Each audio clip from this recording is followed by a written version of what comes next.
আসসালামু আলাইকুম ভিউয়ার্স, কেমন আছেন আপনারা সবাই?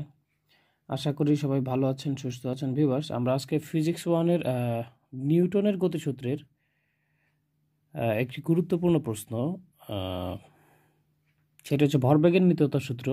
এই ভরবেগের নিত্যতা সূত্রটির বর্ণনা প্রমাণ করব। এটি আমাদের মূল প্রশ্ন আজকে। তো এইখানে আসলে ভরবেগের নিত্যতা সূত্রটির বর্ণনা আগে চেয়েছে, তো আমি বোঝার স্বার্থে যাতে আপনার বুঝতে সুবিধা হয় সেই জন্য চিত্রটা আগে দিয়েছি। মূলত আপনাকে ভরবেগের নিত্যতা সূত্রটি আগে বর্ণনা করতে হবে, তারপর চিত্র দিয়ে প্রমাণ করতে হবে। তবে আপনি যদি বলেন আমি যদি এইভাবে দিই, কোনো সমস্যা নেই, কোনো ক্ষতি নেই। আপনি চিত্র দিয়ে ভরবেগের নিত্যতা সূত্র চিত্র অনুযায়ী ব্যাখ্যা দিলেন বা বর্ণনা দিলেন, তারপর আপনি সেটি প্রমাণ করলেন ওই চিত্র দিয়েই, কোনো সমস্যা হবে না। তো যাই হোক, আমি এখানে প্রথমে দুটো বস্তু দিয়েছি। ধরে নেন M1 ভরের একটি মার্বেল, M2 ভরের আরেকটি মার্বেল। এই মার্বেলটিকে আমি বলেছি এ, এটাকে বলেছি বি। ভালো করে খেয়াল করেন, এর ভর M1 আর এর ভর M2, এটা তো বললামই। এরপরে আসেন এর বেগ U1 এবং এর বেগ U2। এখানে মনে রাখার বিষয় হলো এই যে ছোট মার্বেলটির বেগ, মানে M1 ভরের যে বস্তুটা রয়েছে, মানে এর বেগ বি এর বেগের চেয়ে বেশি, এবং এরা কিন্তু একই দিকে চলছে। দেখেন চললো, ভালো কথা। চলতে চলতে যেহেতু এই বস্তুটার বেগ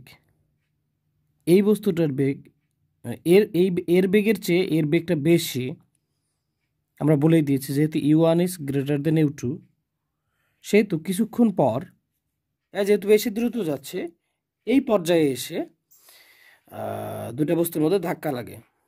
এখন এখানে দেখেন, বড় মার্বেলটির সাথে ছোট মার্বেলটি যখন ধাক্কা লাগে, ছোট মার্বেলটিতে এমনিতে বেশি গতিশীল ছিল, কিন্তু ধাক্কা লাগার পরে এ যেহেতু বড়, তাই এ যখন ওকে ধাক্কা দেয়, এ তো সামনের দিকে একটু বেশি বেগ প্রাপ্ত হবেই স্বাভাবিকভাবেই ধাক্কা খেয়ে।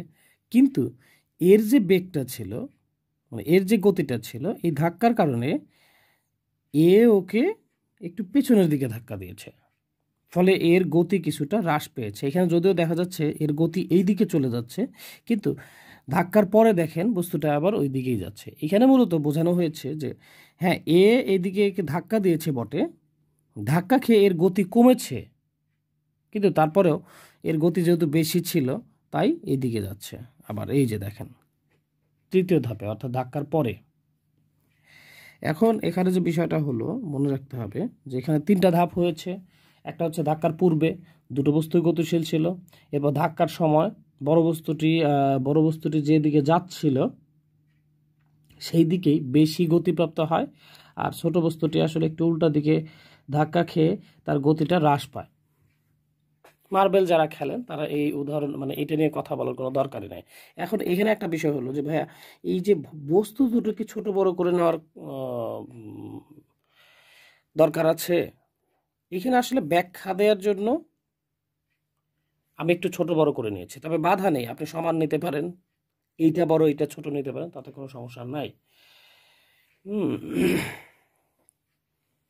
কিন্তু বেগের ক্ষেত্রে এর বেগ যদি বেশি না হয় তাহলে কিন্তু আপনি ধাক্কাটাই লাগবে না, সংঘর্ষটাই ঘটবে না।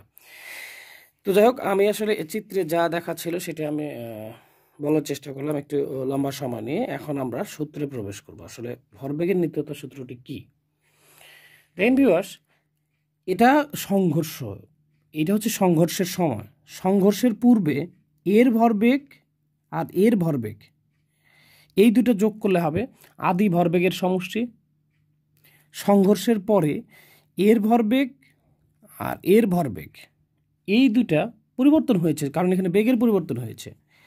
এখানে এ চলেছিল U1 বেগ নিয়ে, এখানে চলছে V1 বেগ, মানে ধাক্কা খাওয়ার পরে বেগ কমেছে কিন্তু, হ্যাঁ, আবার এর বেগ কিন্তু একটু বেড়েছে, ফলে V2 হয়েছে। ফলে এখানে যে বিষয়টা হয়েছে যে ভরের পরিবর্তন না হলেও বেগের পরিবর্তন হয়েছে।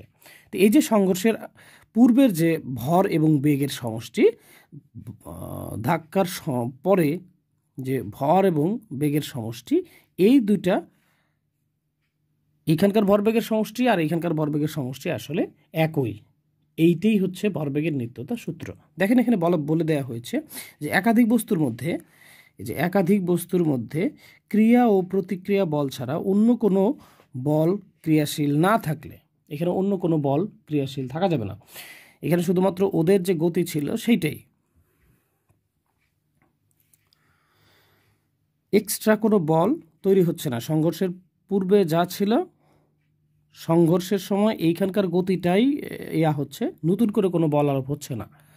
সেই ক্ষেত্রে না থাকলে কোনো নির্দিষ্ট দিকে, এই কথাটা কিন্তু অত্যন্ত গুরুত্বপূর্ণ, নির্দিষ্ট দিকে, এখানে অবশ্যই নির্দিষ্ট দিকে কথাটি উল্লেখ করতে হবে, কোনো নির্দিষ্ট দিকে, কারণ নির্দিষ্ট দিকে না হলে তাদের মধ্যে তো সংঘর্ষই ঘটবে না, ফলে আমরা অবস্থার পরিবর্তন পাবো না।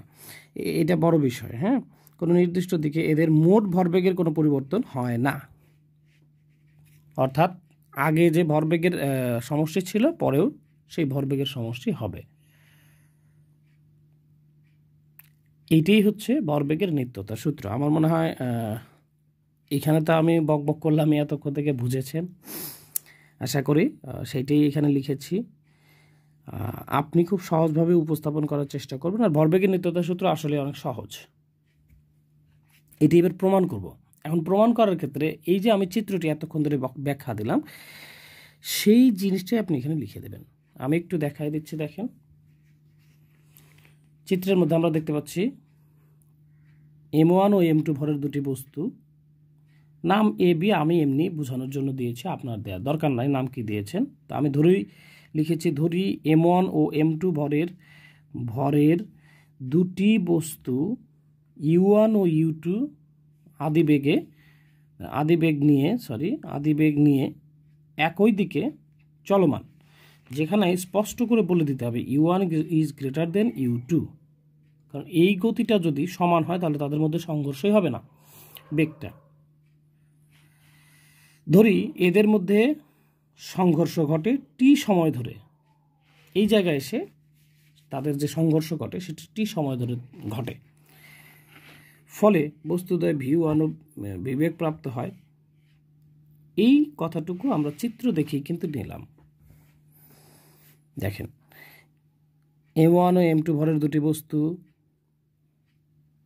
একই দিকে U1 ও U2 আদিবেগে চলমান, যেখানে U1 U2 এর চেয়ে বেশি, এইটার বেগ এটার চেয়ে বেশি, এখানে টি সময় ধরে সংঘর্ষ ঘটে, সেই জিনিসটা এক্সট্রা করে নিয়ে আসতে হবে। আপনি চিত্রের মধ্যে এখানে টি লিখে দিতে পারেন, তাহলে আপনার সম্পূর্ণ সব কিছুই কিন্তু এখানে পাওয়া যাচ্ছে। এরপর সংঘর্ষের পরে আবার একই দিকে চলমান, এই কথাটা দিতে পারেন, এবং তারা বিবেগ প্রাপ্ত হয় আমরা দেখতেই পাচ্ছি, এই আর কিছু না। এখন আসলে প্রমাণ করতে হবে কি, সেই জিনিসটা এখানে দিয়েছি যে প্রমাণ করতে হবে আদি বেগে ভরবেগের সমষ্টি সমান শেষ ভরবেগের সমষ্টি। এটি তো নিত্যতা সূত্র, যে ভরবেগের কোনো পরিবর্তন হয় না। তো তাহলে প্রথম দিকে যে ভরবেগের সমষ্টি ছিল, সংঘর্ষের পরেও ভরবেগের সেই সমষ্টি পাওয়া যাবে, সেই জিনিসটাই এখানে দেখেন। আদি ভরবেগের সমষ্টি দিয়েছি M1 U1 plus M2 U2। এখানে লক্ষ্য করেন এই যে আদি অবস্থায় ভরবেগ ছিল, এর ভরবেগ ছিল M1 U1 এবং এর ভরবেগ ছিল M2 U2, এই দুটোর সমষ্টি equal M1 V1 plus M2 V2। আমি ঠিক এইটাই দিয়েছি, দেখেন M1 U1 plus M2 V2 equal M1 V1 plus M2 V2। এটাই আমাকে প্রুফ করতে হবে। যদি কোনোভাবে আমি এইটা দাঁড় করাতে পারি তাহলে আমার ভরবেগের নিত্যতা সূত্রটি প্রমাণিত হয়ে যাবে। তো যাই হোক, দেখি কীভাবে দাঁড় করানো যায় ভিউয়ার্স। তো ভিউয়ার্স আসলে যাতে বুঝতে সুবিধা হয় সেই জন্য আমি চিত্রটি পুনরায় এঁকে নিয়েছি। আপনিও পরীক্ষার খাতায় এভাবে এক্সট্রা চিত্র এঁকে নিতে পারেন যদি আপনার প্রয়োজন পড়ে। সব কিছু আপনার প্রয়োজনের উপর নির্ভর করে। এখানে বলা হয়েছে এখন প্রথম বস্তুটির ভরবেগ, প্রথম বস্তুটি হচ্ছে এই এ বস্তুটি, এর ভরবেগ হচ্ছে U1 M1, প্রথমের দিকে ছিল, কিন্তু পরবর্তীতে পরিবর্তিত হয় M1 V1। তাহলে ভরবেগের পরিবর্তনের হার, পরিবর্তনকে মানে মোট পরিবর্তনকে মোট সময় দ্বারা ভাগ করতে হবে। তো এইখানে পরিবর্তন হয়েছে, আগে ছিল এটা, পরে হয়েছে এটা, ফলে পরিবর্তনের হার হবে m1 v1 minus m2 m1 v1 minus m1 u1, অর্থাৎ এইটা থেকে এইটা বিয়োগ করতে হবে, যে আগে আমার এটা ছিল পরে এটা হয়েছে, তার মানে এটা বেশি হয়েছে বা কম হয়েছে যাই হোক, এইটা থেকে এটা বিয়োগ করতে হবে। m1 v1 minus m1 u1 divided by T, যেহেতু হার সেহেতু টি দ্বারা ইয়া করতে হবে। আর এখানে এইটাকে প্রতিক্রিয়া বল বলা হয়েছে, কারণ আসলে এ যখন এর ওপর ক্রিয়া করবে তখন এ তো এর ওপর প্রতিক্রিয়া করবে, এই জন্য এই মানে এ বস্তুটির যে ভরবেগের পরিবর্তন সেটাকে প্রতিক্রিয়া বল বলা হয়েছে, আহামরি কিছু নয়। এরপর দ্বিতীয় বস্তুর ভরবেগের পরিবর্তনের হার, এই যে দ্বিতীয় বস্তুর ভরবেগের পরিবর্তনের হার, এটাও সেম। এই যে এইটার যে ভরবেগ মানে পরিবর্তিত ভরবেগ দ্বিতীয় বস্তুতে এইটা, আর এই যে এইখানে দেখেন আদি অবস্থানে যে এর ভরবেগ ছিল সেটা হচ্ছে m2 u2, অর্থাৎ m2 v2 minus m2 u2 divided by T. এটি এখানে দেওয়া হয়েছে m2 v2 minus m2 u2, এটা u2 ডিভাইডেড বাই টি। ওকে, এটাকে বলা হয়েছে ক্রিয়া বল। দ্বিতীয় বস্তুর উপর যে বলটা প্রয়োগ করা হয়েছে, মানে প্রথম বস্তুটি যে বল প্রয়োগ করেছিল সেটি হচ্ছে এটি। কিন্তু নিউটনের তৃতীয় সূত্র হতে আমরা জানি প্রত্যেক ক্রিয়ারই সমান ও বিপরীত প্রতিক্রিয়া আছে, ফলে আমরা বলতে পারি যেহেতু এটা প্রতিক্রিয়া বল আর এটা ক্রিয়া বল, তাহলে এরা পরস্পর সমান কিন্তু বিপরীতমুখী হবে। প্রত্যেক ক্রিয়ারই সমান কিন্তু বিপরীত প্রতিক্রিয়া, এই জিনিসটাই এখানে তৃতীয় সূত্রে বলা হয়েছে। তো আমরা কি করব, এই দুটাকে সমান নিব বটে, একটার সামনে মাইনাস চিহ্ন দিয়ে দিব, ব্যাস। সমান বটে কিন্তু বিপরীত দিকে যেহেতু বা বিপরীত প্রতিক্রিয়া যেহেতু, তাই মাইনাস নিব। এরপর জাস্ট আমরা উভয় পক্ষের টিটা কেটে দিব, এই মাইনাস দ্বারা গুণ করেন, প্লাসে মাইনাসে মাইনাস, মাইনাসে মাইনাসে প্লাস, এই পাশে যা ছিল তাই আছে, দেখেন এই যে এটা মাইনাস, এই যে এটা কিছু করিনি, ইকুয়াল আছে ইকুয়াল, মাইনাস দ্বারা এটাকে গুণ করে দিলাম। যেখানে কোনো কাজ হবে না সেখানে আমরা ফোকাস করব না, বেটার যেখানে কাজ হবে, যেই কাজটা হবে সেই জিনিসটাতে আমরা ফোকাস করব। তো এইখানে দেখেন এইখানে কি হলো, এইটা তো m2 v2 ছিল, m1 v1 আমি এই পাশ থেকে দেখেন এই যে মাইনাস ছিল m1 v1 আমি পক্ষান্তর করেছি, এই যে m1 v1 এটা পক্ষান্তর করেছি, ইকুয়াল এইখানে m1 u1 ছিল, এই পাশ থেকে m2 u2, এটা u2 হবে, সরি এটাও তাহলে u2 হবে, একটু ভুল হয়েছে, যাই হোক। ওকে, এখন লক্ষ্য করেন এটা একটু সাজিয়ে নিয়েছি, m1 v1 plus m2 v2 equal m1 u1 plus m2 v2 sorry u2। তো এই যে এটা হচ্ছে আদি ভরবেগের সমষ্টি আর এটা হচ্ছে শেষ ভরবেগের সমষ্টি, দুটো পরস্পর সমান প্রমাণ হয়ে গিয়েছে, যেটা আমরা বলেছিলাম যে ইহাই প্রমাণ করতে হবে বা প্রমাণ করতে হবে যে। তো আশা করি বুঝতে পেরেছেন ভিউয়ার্স, আসলে আপনার যেন বুঝতে সুবিধা হয় সেই জন্যই এত কথা বলা। আমি জানি না আপনি কেমন বুঝেছেন, যদি ভালো বুঝতে পারেন তাহলে অবশ্যই কমেন্টস করে জানাবেন। সো থ্যাংক ইউ ভিউয়ার্স, ভালো থাকবেন, সুস্থ থাকবেন, আল্লাহ হাফেজ।